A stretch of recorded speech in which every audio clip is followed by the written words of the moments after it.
እግዚአብሔር አሁን ስላንተ ሲነግረኝ ነበር ጋዜጠኛ ይሆናል ብሎኛል። ህወሓት የጨለማው ኃይል አካል ነው የምንልበት ግን በርካታ ምክንያቶች አሉ።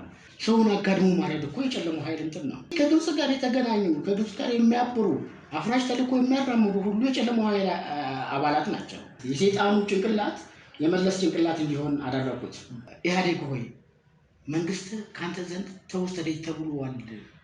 ስለዚህ ንስሐ ግባ ተስተካከል እያልኩኝ 1 ዓመት ሙሉ ጽፌያለሁ። ጤና ይስጥልን። በሀገር ውስጥና በመላው ዓለም ትገኙ ወደ ኢትዮጵያስ ቻናል ተከታታዮች ለዛሬም እንደተለመደው አንድ እንግዳ ይዤ ቀርቤያለሁ። የዛሬ እንግዳዬ ታደሰ ከበደ ወይም ደግሞ ብዙዎች በሚያውቁት የብዕር ስሙ አማኑኤል አማን ነው። ከሱ ጋር በመጽሐፎቹ እንዲሁም ነው በሀገራችን ወቅታዊ ጉዳይ ዙሪያ አነጋግሬያለሁ። አብራችሁን ትቆዩ ዘንድ የምጋብዘው በአክብሮት ነው። ታዴ እንግዲህ የሆነ ስቱዲዮ ስለተገኘ ተመልካቾች ስም ከልብ አመሰግናለሁ። እንግዲህ ለመንደርደር ያው መጽሐፎችን ምክንያት በማድረግ ነው እንግዲህ አድርጌ የጋበዝኩ። ለመንደርደሪያ እንዲሆነ ማንም ህፃን ሳድግ እንዲሆናለሁ ብሎ የራሱን ምኞት ይናገራል። አንተ ስታድግ ለራስ ይሆናለሁ ብለህ ትመኝ ነበር? አዎ፣ በቀጥታ ምኞቴን ነው የሆንኩት ማለት ይቻላል። ከልጅነቴ ጀምሮ በስነ ጽሁፍ ውስጥ ነው የኖርኩት። ያው ሁላችንም እንደምናውቀው የእሳት ዳር ጨዋታ አለ። ሁሉ ጊዜ ወላጅ እናት፣ አባት፣ ልጆች፣ ወንድሞች ተሰብስበን ብዙ ነገር ታወራለህ እና እናታችን ተረት ነገር ታወራን ነበር። አባቴ የቤተ ክህነት ሰው ነው።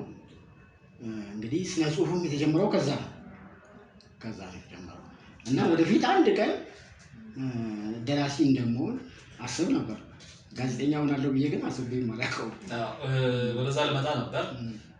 ነፃ ፕሬስ ውስጥ ረጅም ጊዜ አገልግለሃል። የተለያዩ የህትመት ውጤቶች ላይ ሰርተሃል።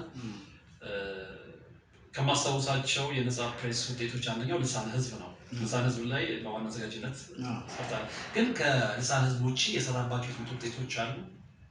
አዎ፣ ትንሽ አጀማመሬ የጋዜጠኝነቱ ትንሽ አስገራሚ ነው። ኦኬ፣ ከጅምሩ ልናገር ብዬ ነው። ማዕከላዊ መምሪያ ድርጅት በደርግ ያሰኛል። ወደ መውደቂያው አካባቢ ወደ ውጭ ስንወጣ ሱዳን ላይ ተይዘን እንታሰራለን እና አለፈርዳለ ምናምን እንቀመጣለን። በኋላ አንድ ቀን አንድ ወንጌላዊ እንደዚሁ ታስሮ ይመጣል። የታሰረው እንዴት ነበረ? ኢህአዴግ ደርግ እንደሚወድቅ ኢህአዴግ ስልጣን እንደሚይዝ ይህን ትንቢት ቤተመንግስት ድረስ ሄዶ ይናገራል። ሲናገር ደርግ ደግሞ እንደዚህ አይነት ቀልድ አያውቅም። አመጣና ማዕከላዊ ያስገባው። አጋጣሚ ሆኖ ከዚህ ሰው ጋር እንቃረብ ጀመር እና አንድ ቀን እንዲህ ተመስጦ ውስጥ ገብቶ እግዚአብሔር አሁን ስላንተ ሲነግረኝ ነበረ ጋዜጠኛ ይሆናል ብሎኛልና ስለዚህ ከአሁኑ የጋዜጠኝነት ትምህርት ተከታተል ነው። የሚገርም አጋጣሚ ነው። እኔ ደግሞ በቃ ጋዜጠኛ እሆናለሁ ብዬ አስቤውም አላውቅም ጨርሶ እና ያኔ ደግሞ ያው እንደዚህ አይነት ነገር የምታስብበትም እድሜ አይደለም። በጣም አስቸጋሪ ጊዜ ነበር። በኋላ ሳላቅ እንዲሁ አጋጣሚዎች ከጋዜጠኞች ጋር ያቀርቡን ጀመረ። ትዝ የሚልህ ከሆነ አሁን በቅርብ ጊዜ ሞቷል ፀሐዬ ደባልቀው። በአሜሪካ የኢትዮጵያ ኤምባሲ የፕሬስ አታሼ ነበረ። እሱ በደርግ ጊዜም የማስታወቂያ ሚኒስትር ቋሚ ተጠሪ ሆኖ ነበር። የኢሰፓም አንደኛ ጸሐፊ ነበረ። አሁን እሱም ታስሮ ስለነበረ በዚህ በትግራይ ጉዳይ ላይ ከእሱ ጋር መዋል ጀመር። ስለ ጋዜጠኝነት እናወራለን። ሌሎችም እንደ አቶ ዘገየ አስፋው፣ አሰፋ ጨቦ እነዚህ የመሳሰሉ ሰዎች ጋር ልጅ ስለነበርኩኝ እላላካቸዋለሁ። እነሱም መጽሐፍ እያመጡ አነብ ጀመረ። በኋላ ምን ይሆናል ከወጣው በኋላ ጋዜጠኛ እሆናለሁ ብዬ አላሰብኩም ጨርሶ። ጋዜጠኛ የሆንኩት አንድ ዳቦ የምበላበት ነገር አጥቼ ነው፣ ተቸግሬ። ብዙ ሰው አሁን ጋዜጠኛ ለመሆን መንገዶች ተመቻችተውለት ነው እንትን የሚለው። እኔ ግን የግድ መኖር ስላለብን ጽሁፍ እየጻፍኩኝ ትዝ የሚልህ ከሆነ ታምቤክ ኢንተርናሽናል የሚባል የትንገርት መጽሔት ምናምን ማስታወቂያ ሚኒስትር ሰንደቅ ታምራት ይመስለኛል። ታምራት ማስታወቂያ ሚኒስትር ደግሞ ሰንደቅ የሚል መጽሔት ነበረ። ምክትል ዋና አዘጋጁ እንዲያውም እንትና ነበረ ማን ነው? አዲስ አበባ ዩኒቨርሲቲ ሊትሬቸር ያስተምር ነበር የሞተው አይደለም ማን ነው?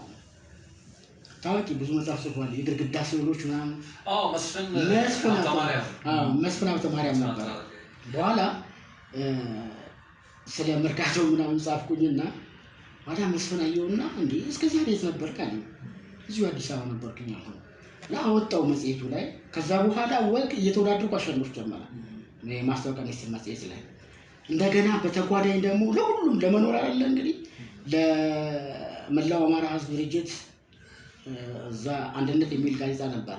እዛም ጽሁፍ እሰጣለሁ፣ በየቦታው ይከፍሉኛል። በኋላ በዚህ ተጀመረ ጋዜጠኝነት። በችግር ምክንያት መኖር ስላለብኝ ያለችኝ ደግሞ ሙያዬ ስነ ጽሁፍ ስለነበረች እንትን አልኩኝ። ከዛ እንትን የመላው አማራ ህዝብ ድርጅት ተሳትፎ ወይን ምናምን አይተው ለምን እኛ ጋር ሰራ ማለት ነው በቋሚነት ሶክ ያልኩኝ የአንድነት ጋዜጣ ሪፖርተር ሆኜ 3 ወር ነው የሰራሁት። በ3 ወሩ ዋና አዘጋጅ አደረኩ። ዋና አዘጋጅ ሆንኩኝ። መስራት ጀመርኩ። ይሄ አሁን እኔ ወደ ውስጤ ሳየው የመላው አማራ ህዝብ ድርጅት ማአት ምሁራን ነበሩት። ማአት የጋዜጠኝነት ትምህርት የተማሩ ያስተማሩ ትላልቅ ሰዎችም ነበሩ። ግን እኔ ጋዜጠኛ እንትን ዋና አዘጋጅ ካልሆንኩ ተብዬ ሆንኩኝ። ጥሩ አጋጣሚ ነበር። በጣም የሚገርም አጋጣሚ ነው። ስለዚህ በኔ ዕውቀት በኔ ልምድ አይደለም ይሄ ነገር የሆነው። ስለዚህ የእግዚአብሔር ጥሪ ያለብኝ የሚል ኮንሴፕት ያዝኩኝ ማለት ነው። ከዛ በኋላ እንግዲህ ያልሰራሁበት ቦታ የለም። ዜጋ መጽሔት ምክትል ዋና አዘጋጅ ሆኜ ሰርቻለሁ አቶ ስለሺ አምላኬ ጋር። ያኔ እነ አቶ ክፍሉ ነበሩ። ክፍሉ ታደሰ መጽሔቱ የእሱ እህት መጽሔት ነው። ያ ትውልድ እና እዛ ምክትል ዋና አዘጋጅ ሆንኩኝ። ከልሳነ ህዝብ ዋና አዘጋጅ ሆኜ መስራት ጀመርኩኝ። በየቦታው የእስክንድር መጽሔቶች አሉ፣ ምኒልክ፣ አስኳል፣ ሳተናው። እነዚህ ላይ ምኒልክ መጽሔት ላይ በየጊዜው አወጣ ነበር አምደኛ ሆኜ ማለት ነው። እና ከሰራሁባቸው ይልቅ ያልሰራሁባቸው ናቸው ትንሽ የሚሆኑ። ግን ብዙ ጊዜ ያው ታዲያ አጋጣሚ ሆኖ ያው ከኔ ጋር ያለን ትውውቅ የስራ ባልደረባነቱም ረጅም ጊዜ የቆየ ስለሆነ ያው ለተመልካቾች መንገድ ስላለብኝ ነው እንጂ ያለውን ነገር ካለን ቅርበት አንፃርም አውቀዋለሁ። ግን ዋና እንግዲህ እንድትሆን የፈለኩበት ምክንያት መጽሐፎች ናቸው። ጋዜጠኝነትና ድርሰት የአንድ ሳንቲም ሁለት ገጽታዎች ናቸው ማለት የምንችል ይመስለኛል። ያ ወደ መጽሐፍም እንትን ይላል የተያዘ ተዛማጅ ሙያ ስለሆነ እና 6 ያህል መጽሐፎችን ጽፈሃል። የመጀመሪያ ስራን ታስታውሰኛለህ? የመጀመሪያ ስራዬ መተሳሰብ ሲያቆም የምትል ነበረች እና መተሳሰብ ሲያቆምን ሳወጣ አንባቢው የትኛውን የስነ ጽሁፍ ዘርፍ ይወደዋል የሚለውን ነገር ማረጋገጥ ፈለኩኝ እና መንፈሳዊ ልቦለድ ወግ ልቦለዳዊ ወግ እነዚህ አንድ ላይ አድርጌ ያወጣኋቸው። ከዛ በኋላ ስልኬንም እዛ ላይ አስቀምጬ ስለነበረ ብዙ ሰዎች እየደወሉ የሚያነጋግሩኝ በመንፈሳዊ ጉዳይ ላይ ነው። ብዙ ሰዎች ከጎንደር፣ ከአምቦ፣ ከአዲስ አበባ ከየቦታው የታተመው ትንሽ ነው፣ ደዋዩ ግን ብዙ ነበር እና ከዛ በኋላ ካለው ልምድ በመነሳት ወደ መንፈሳዊው ነገር መጣሁ። ይሄ ደግሞ ምክንያት ነበረው። ሁሉ ጊዜ ራሴን እለት በእለት ራሴን ማየት ስለነበረብኝ ራሴን መፈተሽ ስለነበረብኝ ምንድነው ተልእኮዬ? ጋዜጠኛ ለምን ሆንኩኝ? እግዚአብሔር ለምን ጋዜጠኛ ትሆናለህ አለኝ። በቃ ለዚሁ ነው የሚል ነገርም ጥያቄዎች ነበሩኝ። እነዛን ጥያቄዎችን ለመመለስ ራሴን ማየት ሲጀምር አንድ የሆነ ነገር ማዘጋጀት ነበረብኝ። በምን ፍሬምወርክ ነው መንቀሳቀስ ያለብኝ የሚለውን ነገር እንድንሰጥ ኢትዮጵያ እጆቿን ወደ እግዚአብሔር ተዘረጋለች ይላል መዝሙር 67:31 ላይ እና ለምን ኢትዮጵያውያንን ለዚህ አላዘጋጅም? ለእግዚአብሔር መንግስት ኢትዮጵያውያንን ማዘጋጀት አለብን። እንደገና ኢትዮጵያ እጆቿን ወደ እግዚአብሔር ተዘረጋለች ሲል ምን አለ? አሁን ለምሳሌ እቺ ሀገር ትበታተናለች፣ እቺ ሀገር እንዲህ ትሆናለች የሚሉ ሰዎች አሉ። ሊሆን የማይችል ነገር ቢኖር ይሄ ነው። በመጀመሪያ ደረጃ እግዚአብሔር አይዋሽም፣ ትንቢቱም ይፈጸማል እና የእግዚአብሔር ቃል ይፈጸም ዘንድ በመጀመሪያ ኢትዮጵያ የምትባል ሀገር መኖር አለባት፣ ቃሉ ይፈጸም ዘንድ። ስለዚህ ማንም ቢነሳ፣ ጣሊያንም ተነሳ፣ እንግሊዝም ተነሳች፣ ፈረንሳይም ዶለተች፣ ማንም ይምጣ ኢትዮጵያ እጆቿን ወደ እግዚአብሔር ስለምታነሳ ህልውናዋ ለዘላለም ቀጥሎ ይቀጥላል። ስለዚህ ይህንን መሰረት በማድረግ ነው እየሰራ ያለው። ብዙ ጊዜ አሁን ለምሳሌ የምሰራቸው ፖለቲካዊና መንፈሳዊ ናቸው፣ አይነጣጠሉ። የሀገር ጉዳይ ሲነሳ መንፈሳዊም ነገር አለ እዛ ላይ። በዛ ምክንያት ነው። እንግዲህ ከ6 መጽሐፎች ውስጥ ወግ አንድ ብቻ ይመስለኛል። አብዛኞቹ እንዳልከው ፖለቲካዊና መንፈሳዊ ይዘት ያላቸው መጽሐፎች ናቸው። አብዛኞቹን አንብቤያቸዋለሁ እና እንግዲህ ከጠቀስኩት ወግ ስራ ውጪ በመንፈሳዊ ህይወት ላይ የሚያጠነጥኑት ስራዎች በጨለማ ኃይላት ላይ ነው ትኩረታቸውን የሚያደርጉት እና ብዙ ቦታ ላይ የጨለማው ኃይላት ይጠቀሳሉ። ምክንያቱም ምንድን ነው ስፔሻሊ ከሌሎቹ ይልቅ ጨለማው ኃይላት ላይ ትኩረት አድርገን እንድንሰራ ይገፋፋል። ይሄ የታወቀ ነው። የጨለማው ኃይላት ይችን ዓለም የሚቆጣጠረው ኃይል ነው፣ ክፍል ነው፣ ወይም ደግሞ በሌላ አነጋገር ኢሉሚናቲ ይሏቸዋል። እነሱም ብቻ አይደሉም፣ ሌሎችም ኃይሎች አሉ እና እነዚህ የጨለማው ኃይላት ሁል ጊዜ እግዚአብሔርን በመጻረር የቆሙ ናቸው። ከሴጣን ጀምሮ ሴጣንና እነዚህ ፎሬን ኤንጀልስም ለረጅም ጊዜ ከዘመናት በፊት ጀምሮ ከእግዚአብሔር ጋር ከተጣሉበት ጊዜ ጀምሮ ሁል ጊዜ የራሳቸውን ተልእኮ ሲያራምዱ ታያለህ። እኔ ደግሞ እግዚአብሔር ለዚህ ዓላማ ጠርቶኛል። ስለዚህ እነዚህ ሰዎች ደግሞ ተደብቀው ነው ያሉት። አሁን እንኳን ይፋ እየወጡ ነው። የአምላክ ቃል ከተደበቁበት እንደሚወጡ ይናገራል። ስለዚህ እኔ ህዝቡ እንዲያውቃቸው ማድረግ አለብኝ። ሁለት ብዙዎቹ ነገሮች ጥሩ ይመስላሉ። እነሱ የሚያደርጓቸው ነገሮች የሰውን ልጅ ድካም የሚያቃልሉ ይመስሉናል። የሰውን ልጅ መከራና እንግልት የሚያውኑ ይመስላል ስናየው፣ እንዲሁ ላይ ላዩን ስናይ። ነገር ግን ወደ ውስጥ ጠለቅ ብለን ስናይ ለግዛታቸው ነው። ገባ? ከእግዚአብሔር ይልቅ እነሱ ለዚህ ህዝብ እንደሚያስቡ አዳምንም እኮ እንደዛ ነው ያደረጉት። ስለዚህ እግዚአብሔር ተጽዕኖ ለምን ያደርጋል በሰው ልጅ ላይ? ስለዚህ ለእናንተ ነፃነት ነው እኛ እየታገልን ያለ ነው ብለው ነው ከእግዚአብሔር ተጻራሪ ሆነው የቆሙት። እኔ ደግሞ የእግዚአብሔር ጥሪ ካለብኝ፣ ተልእኮ ካለብኝ ለዚች ሀገርና ኢትዮጵያ አሁን ከዓለማችን የተለየች ሀገር ነች። እግዚአብሔር የመረጣት ሀገር ነች። እጆቿን ወደ እግዚአብሔር የምትዘረጋ ሀገር ነች። ስለዚህ ዓለም በጠቅላላ በክፉ ተይዟል። ኢትዮጵያ ግን እንደዛ አይደለችም። እግዚአብሔር ያጫት ቅድስት ሀገር በመሆኗ እኔ ለዚች ሀገር መኖር፣ በህልውና መቆየት መስራት አለብኝ። ከዚህ ትይዩ ወይም በስተጀርባ ያለውን ነገር ስታይ ከዚህ ተጻራሪ ነገር ያሉት የጨለማ ኃይላት ናቸው። ሁላችንም እንደምናውቀው ለምሳሌ ሶማሊያ የኢትዮጵያ አካል ነበረች፣ ኬንያ የኢትዮጵያ አካል ነበረች፣ ጅቡቲ የኢትዮጵያ አካል ነበረች፣ ኤርትራ የኢትዮጵያ አካል ነበረች እና ኢትዮጵያ የባህር በር አጣ፣ መውጫ መግቢያ አጣ፣ እንድትጨናነቅ እያደረጉ ያሉት እነሱ ናቸው፣ ከነዛ በስተጀርባ ሆነው ማለት ነው። ስለዚህ እኔ እነዚህን ኃይሎች መታገል አለብኝ እንደ ኢትዮጵያዊነት እንደተሰጠኝም ተልእኮ። ስለዚህ የተለየ ትኩረት ያደረገው ለዛ ነው። ብዙዎቹ መጽሐፎች ላይ የወደቀውን የህወሓት ጁንታን በለው መንግስትን በለው ከጨለማ ኃይላት ጋር ብዙ ጊዜ የማገናኘት እንትኑ አለ እና በእርግጥ ህወሓት ከጨለማው ኃይላት ጋር ይገናኛል ወይ? ምንም ጥያቄ የለውም። ማስረጃዎችን ማቅረብ እንችላለን። መረጃውን ነው እንጂ ማስረጃ ማቅረብ አንችልም። የኢትዮጵያ መንግስትም ቢሆን በዚህ ጉዳይ ላይ ማስረጃ ማቅረብ አይችልም። ምክንያቱም የአይን ምስክሮች በቀጥታ ጉዳዩ ሲፈጸም የነበሩ ማለት እኮ ነው። ማስረጃ ሲባል በአካባቢው የነበሩ ነው። እኛ ግን መረጃው ነው ያለን። ህወሓት የጨለማው ኃይል አካል ነው የምንልበት ግን በርካታ ምክንያቶች አሉ። አንዱ ኢትዮጵያና ኢትዮጵያዊነትን መጻረሩ ነው።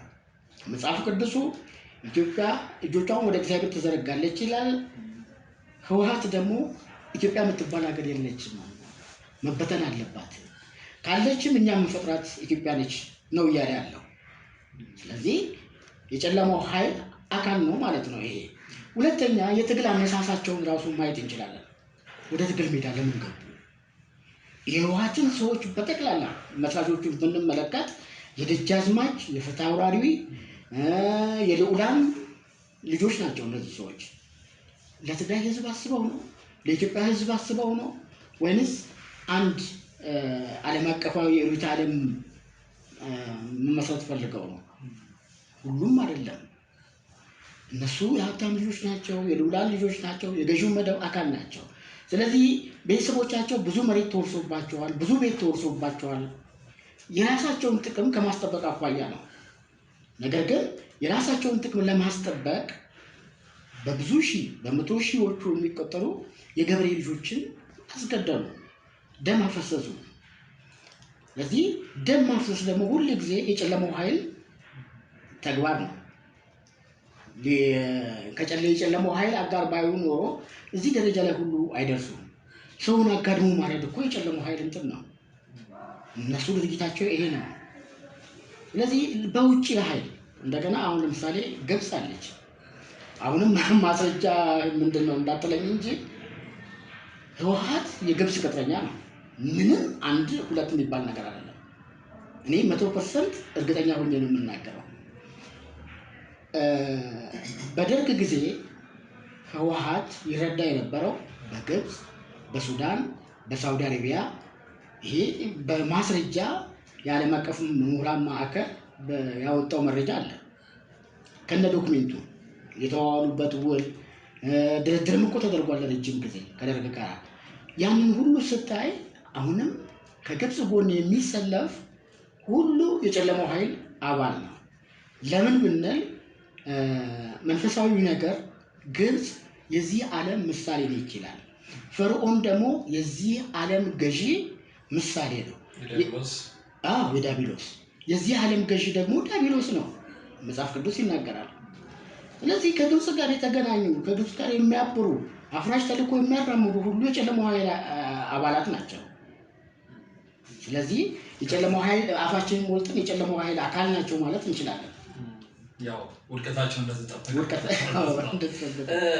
ታዴ ብዙዎቹ መጽሐፍን ካልተሳሳትኩ ሁሉንም ማለት እችላለሁ፣ ከተሳሳትኩ ታርመኛለህ። ያወጣኸው አማኑኤል አማን በሚል ስም ነው። ሰውን ከታደሰ ከበደ ይልቅ ከእውነተኛነት ስም ይልቅ የሚያውቀው አማኑኤል አማንን ነው። አማኑኤል አማንን ለምን መረጥከው? በስም መጽሐፍ ለምን አልፈለግም? ኦኬ፣ በብዙ ብዕር ስሞች ይጽፍ ነበር። ወደ 12 የሚደርሱ የብዕር ስሞች ነበሩ ደርሰን ማለት ነው። እና አሁን ጥቂቶቹን ለመናገር ያህል ውብሸት ዘዲንጎ፣ አማኑኤል አማን፣ የኔ ዓለም ታደሰ፣ አሰለፈች በለው፣ ገነት አያሌው ማዕት ናቸው። እና እነዚህ ሁሉ ደርሶ ወንድም ገብሩ፣ እነዚህ ሁሉ መጽሔት ላይ ጋዜጣ ላይ የምናያቸው እንትኖች ሁሉ የኔ ናቸው። ያ የሆነበት ምክንያት በአብዛኛው እንግዲህ ታውቃለህ፣ እኔ ፈርቻ አላውቅም በህይወቴ። ግን ምንድነው አንድ መጽሔት ላይ 5-6 የአንድ ሰው ጽሁፍ መኖር የለበትም። ስለዚህ ይሰለቻል። የተለያየ ብዕር ስም መኖር አለበት። እና አንዱ ምክንያት ይሄ ነው፣ ወደ ብዕር ስም ለመሄድ ማለት ነው። በኋላ ላይ ሳየው ከህዝቡ ጋር የተዋወቁት በብዕር ስም ታደሰ ከበደ የሚለውን ነገር ማንም አያውቀኝም በፕሬስ ውስጥ። ስለዚህ ያለኝ አማራጭ ምንድነው? ከብዕር ስሞቼ አንዱን መውሰድ ነው። ስለዚህ አማኑኤል አማን የሚለው ከተልእኮዬ ጋር አብሮ ስለሚሄድ በዛው ቀጠልኩበት። ያ ነው ምክንያት። ነገር ግን ታዲያ እነዚህ መጽሐፎች ስትሰራ ዛቻና ማስፈራራት ሊያጋጥም ይችላል ብዬ አስባለሁ። ምክንያቱም ያንን ህይወት ስለማውቀው ማለት ነው። እና በተለይ አሁን ወደ መጨረሻ አካባቢ የሰራቸው መጽሐፎች ላይ ዛቻና ማስፈራራቶች አልነበሩ? ነበሩ። እንደውም ከሁለተኛው መጽሐፍ ጀምሮ ያው በትግል ውስጥ ነው ያለፍኩት። የጨለማው እንትን የሀያላኑ ሴራ በኢትዮጵያ በሚለው መጽሐፍ ላይ የህወሓት የደህንነት ኃይሎች ሰፈሬ ድረስ መጥተው ብዙ ነገር ሲያደርጉ ነበር። ሲያጠያይቁ አካባቢን አውቀው ኑሮዬን እያንዳንዱ ሁሉ ሲከታተሉኝ ነበር። እንግዲህ እዛ ላይ ይመስለኛል ህወሓትን ያሰጋው ነገር በዚህ በ20 ምናምን ዓመት ውስጥ ስለነበረው ስላደረሰው ጭፍጨፋ በዝርዝር እዛ ውስጥ አለ። ለምሳሌ የወላይታው እልቂት አለ። አማራ በአርባ ጉጉ በበደሉ በተለያዩ ቦታዎች እንደተሰቃየ የሚገልጽ አለ። የህወሓት የትግራይ እና የአማራ ኤሊቶች ለምንድን ነው የማይስማሙት? በዛ ዙሪያ ሰፋ ያለ ነገር ሰርቻለሁኝ። በጣም ረጅም ነው። ወደ ኋላ ሄዶ ብዙ የዛሬ 200-300 ዓመት የተደረገውን ነገር ነው ዛሬ ተመልሰው የልጅ ልጆቻቸውን መበቀል የፈለጉት እና በዛ ዙሪያ ስለሰራ እነሱንም ደግሞ በድፍረት እንትን ተች ስለነበረ ማስፈራራቱ ዛቻው ነበረ በኃያላኑ ሴራ ላይ ብዙ ግን የገፋ አልነበረም። በኋላ ግን ወሮበላው የኢትዮጵያ ትንሣኤና ወሮበላው ቡድን የሚለውን መጽሐፍ ከጻፍኩ በኋላ ግን በቃ ይፋ ሆነ። በነገራችን ላይ እዚህ ጋር አንድ ነገር ላንሳ። ያ የሆነበት ምክንያት በሽፋን ገጹ ይመስለኛል አንዱ እሱ ነው እና ያ ሽፋን ገጽ በተለይ በወቅቱ በርካታ ጠቅላይ ሚኒስትር የወቅቱ ጠቅላይ ሚኒስትር የነበሩት የመለስ ዜናዊ ፎቶግራፍ ነበር ይመስለኛል።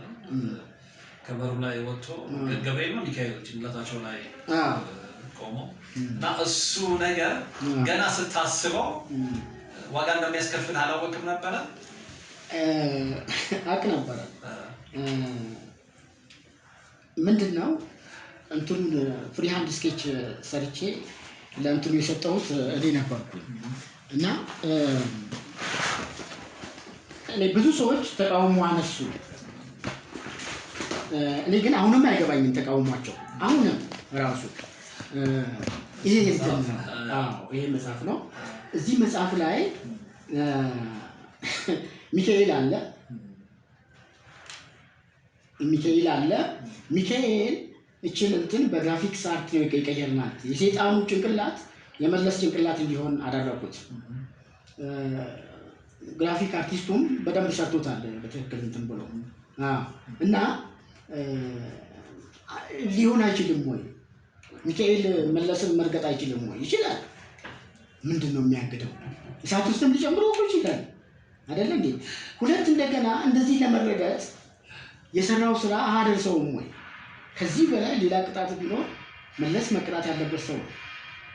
ስለዚህ እኔ ድፍረቱ ነበረኝ ለማውጣት የሚመጣውን ነገር ሁሉ ለመቀበል ዝግጁ ነበርኩ። ምክንያቱም ይሄ ሰውዬ ነው የአብዮታዊ ዲሞክራሲ ጠንሳሹ። ኢትዮጵያን ለማፍረስ የተነሳው ሰውዬ ይሄ ሰውዬ ነው፣ መለስ ነው። ስለዚህ የህወሓት የደህንነት ኃይልም ይሁን ሌላ ማንኛውም ባለስልጣን ቢኖር እኔ የምፈልገውን ዓላማና ተልዕኮ ካራመድኩ በኋላ ለምን አሁን አልሞትም? እችን ታክል ፍራቻ አልነበረኝ። ስለዚህ አመኘበት ሰራሁኝ። ስለዚህ እንደገና ሁለተኛ እንትን ነበረው፣ ጥቅምም አለው መለስ እዚህ ጋር መረገጡ። የኢትዮጵያ ህዝብ ብሶት ከፍተኛ ደረጃ ላይ የደረሰበት ጊዜ ነበረ። ስለዚህ ይሄ ነገር ማስተንፈሻ ነው። የህዝቡን ብሶት ለማስተንፈስ የግድ አሁን ተረግጦ አንተ ስታየው የታባቱ ስና ሲያንሰው ነው ትለዋለህ። እና ምን ይሆናል መሰለ እችን ከበር መጽሐፉ ከመውጣቱ ሳምንት ቀደም ብዬ ለቀቁት። ተለቀቀ በፌስቡክ። ሲለቀቅ ግማሹ ምን ይላል? ለምን በለማና በአብይ ለምን አላሰገጥከውም የሚል ስኪት ይተቻል። ግማሹ ደግሞ ይሄን ሲያንሰው ነው ይላል። ገብቷል። ግማሹ ደግሞ ምን አለ? እኛ የምናመልከውን መልአክ እንዴት የመጽሐፍ ማሻሻጫ ያደርገዋል ብሎ ግማሹ ደግሞ ተነሳ። በኋላ መጽሐፉ ከወጣ ከ30 ደቂቃ በኋላ ትልቅ ረብሻ ተነሳ። እናስቆመዋለን የሚል አንድ ግሩፕ ተነስቶ በከደማስቆ ጥረት አደረገ እና አሳታሚው ደግሞ ስልኩን እዚህ ጋር ጽፎታል። አሁን በዛ ስልክ እየደወሉ ይሄንን ሰው እንገለዋለን አሳየን ይልታል አሳታሚው። ከዛ በኋላ አሳታሚው የተወሰኑ አንድ 6-7 ሰዎች ስልካቸውን ሰጠኝ። እነዚህ ሰዎች በጣም የዛቱት ናቸው። ስለዚህ ጠንቀቅ ብለህ እንትን በል አለና ስልኩን ወሰድኩኝና ወደ አንደኛው ጋር ደወልኩኝ። ስደውል እኔ አማኑኤል አማን እባላለሁ፣ የኢትዮጵያ ትንሣኤና ወረበላው ጉዳይ መጽሐፍ ጸሐፊ ነኝ እና አሳታሚው ጋር ደውለህ ያልተገባ ነገር ተናግረሃል። ምንድን ነው የምትፈልገው? እኔ እኮ አምኜበት ነው የሰራሁት። ማንም አካል ለሚጠይቀኝ ጥያቄ መልስ አለኝ። ምንድን ነው የምትፈልገው? የምትፈልገውን ነገር ይና እኔ ልመልስልህ አልኩት። አንተ ነህ አማኑኤል አማን አለኝ። አዎ እኔ ነኝ። በቃ አሁን የስልኬ ቻርጅ 1% ነች ያለችው፣ ማታ እደውልልሃለሁ አለኝ። እሺ አልኩኝ። ብጠብቅ አይደውልም። በኋላ 2 ሰዓት ተኩል ላይ እኔ ደወልኩለት። ስደውልለት ስልኩን አያነሳም። ስለዚህ ምን አደረኩኝ? በሰው ማጣራት ጀመርኩኝ። ሳጣራ ጠቅላላ የክልል አንድ ሰዎች ናቸው። እነ ጎይቶ እነ ሀጎስ ምናምን ናቸው። ስለዚህ የሚጠበቅ ነው፣ ችግር የለውም። እኔ እንዲያውም በኋላ የተሰማኝ ነገር ምንድን ነው፣ ራሴን አሁን ለምሳሌ የመለስ ቤተሰቦች ቦታ ላይ አስቀምጬ ራሴን ወይ የመለስ ልጅ ወይ የመለስ ሚስት እዛ ቦታ ላይ አስቀምጬ ራሴን ስመለከተው ትንሽ ነካኝ። ሊሰማቸው የሚችለው ሀዘን፣ ሊሰማቸው የሚችለው ብስጭት ሊኖር ይችላል እና ቢሰማኝም ግን ከኢትዮጵያ ሕዝብ አይበልጡም። ትክክል። ስለዚህ የኢትዮጵያ ሕዝብም አዝኗል፣ ተክዟል፣ ተበሳጭቷል። ስለዚህ ምን አለ አንድ መለስ ሞቷል። ስለዚህ እንደገና መስዋዕት ብናደርገው ችግር የለውም የሚል ዝንባሌ ነበረኝ። በኋላ ግን ተቀየረ። በኋላ የተቀየረው ምንድነው? አሳታሚው ፈራ። አሳታሚው በፍጹም አይሆንም ማለት የመለስ እንትን። ስለዚህ ብዙዎቹ ደግሞ ከማህበረ ቅዱሳን ነው የምንደውለው እያሉ ነው። ማህበረ ቅዱሳን ስደውል እንትን ስል የለም እኛ እንዲህ አይነት ነገር ላይ አያገባንም አሉ። ስለዚህ እንደውም አንደኛው የማህበረ ቅዱሳን ሰው ምንድነው ያለ? እንዲህ አምልክ አወጣህበት ለምን ትቀይረዋለህ አለ። ግን ያው ከአሳታሚ ውጪ መሆን ስለማትችል ይቀየር ተባለ። ይህም የባሰ ነው። ይህም ከዚህኛው ይብሳል። እዚህ ጋር እንደውም አንድ ግለሰብ ነው ያውም ህይወቱ ያለው አንድ ግለሰብ ነው እዚህ ላይ ወጣው። እዚህኛው ላይ ግን ያለው እዚህ ክብ ነገር አለ። ይሄኛው የግሪክ አማልክት ነው እና ይሄኛው ሲምቦል ደግሞ ያው ህወሓት ነው። እዚህ ጋር የህወሓት ባንዲራ አለ። ሲቃጠል እዚህ ከሳች እሳት አለ። በእሳት እየተቃጠለ ነው የህወሓት ባንዲራ እና የባሰ ነው ይሄ የህወሓት ባንዲራ። አሁን ምክንያት ሊያመጡ አይችሉም። በፊት ሚካኤል የምናመልከው ሚካኤል ለምን የመጽሐፍ ማሻሻት ሆነ ነው የሚሉት አይደል? ያው እነሱ በሚያምኑበት እንትን ደግሞ የጣዖት እንትን እንዲረገጥ አደረኩት፣ ባንዲራውም እንዲቃጠል አደረኩት እና ይሄኛውም ያው ግራፊክስ አርቱን የሰራው ልጅ ጋር ደውለው ስልኩ አለ ከዚህ ከጀርባ ላይ ደውለው እንዴት የህወሓትን ባንዲራ ታቃጥላለን ያሉት። እንዲያውም ሳሪስ ልክ አቦ መገንጠያው ላይ ፖል ላይ ለጥፈውታል። ይህንን ከበር ገንጥለው ለጥፈውት ይፈለጋል የሚል በትልቁ ጽፈው ለጥፈውታል። አሁን ይፈለጋል ማለት ነው እኔ አላወኩም። እንደራሱ ይሁን ለጥፈውታል። የልጅ ፖል ላይ ለጥፈውታል። አሁንም አለ እና የባሰ ነው የሚሆነው። ግን ይሄ የህወሓት አርማ እንደተቃጠለ እነሱም ተቃጠሉ። እኔ ትንቢት ነው ያስቀመጥኩት እዚህ ውስጥ ማአት የትንቢት ምንትኖች አሉ። ካየና ስለ ፈርዖን እንደምኑ ስለ ባቢሎን ንጉስ ናቡከደነፆር ይታበይ ነበር። እግዚአብሔር ነው ወደ ስልጣን ያመጣው። ወደ ስልጣን አመጣው እግዚአብሔር። ነገር ግን ሁሉ ጊዜ ይታበያል እና መልአክ ይመጣና ይነግረዋል፣ መንግስት ካንተ ዘንድ ትወሰዳለች። ስለዚህ ይቅርብህ፣ እንዲህ ነገር ለእግዚአብሔር ተገዛ ብሏል። ሊቀበል አይቻልም። 12 ወራት ጊዜ ተሰጠው ለናቡከደነፆር ማለት ነው። በኋላ መጨረሻ ላይ ከ12 ወር በኋላ ወደ ሰገነቱ ላይ ወጣና ባቢሎን ከተማዋን ተመለከተና ምንድነው ያለው? ይቺ እኔ በጉልበቴ በእውቀቴ ያቋቋምኳት ባቢሎን አይደለችምን ብሎ ልክ ሲናገር በዛችው ማይክሮሰከንድ መልአኩ ይመጣና ናቡከደነፆር ሆይ መንግስት ካንተ ዘንድ ተወሰደች ተብሎ ላንተ ተነግሯል አለውና ወዲያው ወደ በሬነት ተቀየረ። በሬ ሆኖ 7 ዓመት ሳር በልቷል። ከዛ የእግዚአብሔርን ክብር የእግዚአብሔርን ኃያልነት ሲረዳ ነው እንደገና እግዚአብሔር ያመጣው እና ግንቦታውያን እያልኩኝ ነው ሳወጣ የነበረው በቃል አምባ በአዲስ ጊዜ መጽሔት ላይ አወጣ ነበር በተከታታይ ኢህአዴግ ሆይ መንግስት ካንተ ዘንድ ተወሰደች ተብሏል፣ ስለዚህ ንስሐ ግባ ተስተካከል እያልኩኝ 1 ዓመት ሙሉ ጽፌያለሁ። እንደተባለውም እንዳልኩትም እኔ ትንቢትም ጠቅሼ ነው የጻፍኩት። የለውጡ ኃይል በአስገራሚ ሁኔታ ወደ ስልጣን መጣ። ሊሆን የማይችለው ነገር ሆነ እና ምክንያት ነበር። ከእግዚአብሔር ኃይል የሚበልጥ ነገር የለም።